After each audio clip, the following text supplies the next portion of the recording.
تاسو ته پته ده دا لوبه نن سبا ډیره زیاته عامه شوې ده، ډیره انتهایی پاپولر لوبه دې جوړه شوې ده.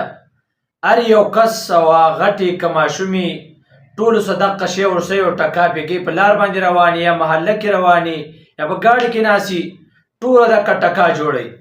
د دې نقصانات څه دي؟ نقصانات ګوره، دا په 1968 کې دا ایجاد شوی دی، په 1968 کې. بیا په یورپي ممالکو کې دا ډېر انتهایی عام شه په هغه وخت کې، نو هغه وخت کې پابندي ولګېده.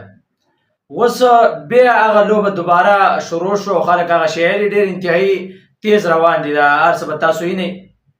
د دې نقصانات څه دي؟ اوله خبره خو دا د دې نقصانات دا دي، ته چې کله دا شی داسې ټکوئ، یو خبره خو دا ده دا خو لاس وکئ.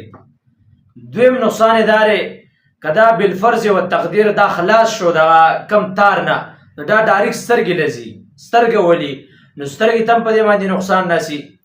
او بله انتهایی او اهمه په دغه په نقصان پکې دا دی چې کومه هغه وخت کې په یورپي ممالکو کې پابندي لګېدلې وه، د څه د وجې نه لګېدلې وه؟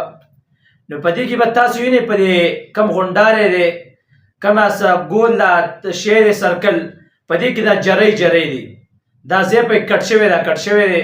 په دې کې یو قسم له وایرس دی چې کله ماشومان جبې له وروړي نو دې ته ماشومانو ته هم وایرس لګي. دغه وجې نه په یورپ کې دا پابندي پرې لګېدلې وه او یورپ کې دا شی بند شوی و.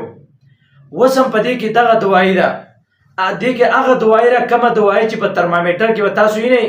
ترمامیټر چې کومه عام ترمامیټر دی هغه تاسو راولئ، په هغه کې دننه کمې اوبه دي. دغه اوبه دی په دې ګول شي کې ارتېلې دي او په دې باندې انسان ته بیماریانې لګي. نو دې د وجې نه ګوره د دنیا نقصان هم پکې دی، پیسې ضایع کول دي، دغه رنګې وایرس دی پکې، دغه رنګې ټیم هم ضایع کوي، خوب هم سړی له خرابوي چې په لار باندې روان یا په کور کې ټکا جوړوي. نو چې کوم شی فضولي نه په خپله استعمالوئ نه بچو له پیسې ورکوئ چې هغه شی پیلي.